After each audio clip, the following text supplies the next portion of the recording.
माझे नाव वेदरजनी पाटील आहे. माझ्या शाळेचे नाव राजीव शाळा चिंचोली आहे. मी इयत्ता 4थी मध्ये शिकते.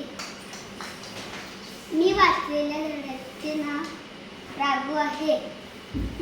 या पुस्तकात तनू, वीरू, राघू हे पात्र आहेत.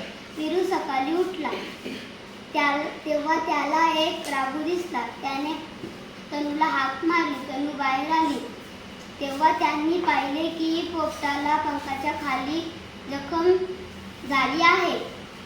जखम पाहण्यासाठी ते राघू जवळ जात होते तेव्हा राघू मागे सरकू लागला. वीरू व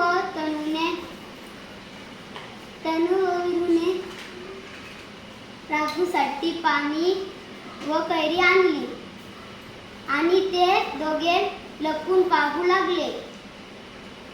तेव्हा राघू हळूच कैरी खाऊ लागला आणि तेव्हा त्यांना खूप आनंद झाला. या पुस्तकातून जखमी पक्ष्यांना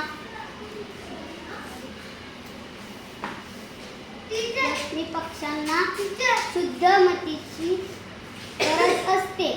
या पुस्तकाच्या मुख्य पृष्ठावर मुलगा, मुलगी व पोपट याचे चित्र आहे. यमपृष्ठावर पोपट कैरी खातानाचे चित्र आहे. धन्यवाद.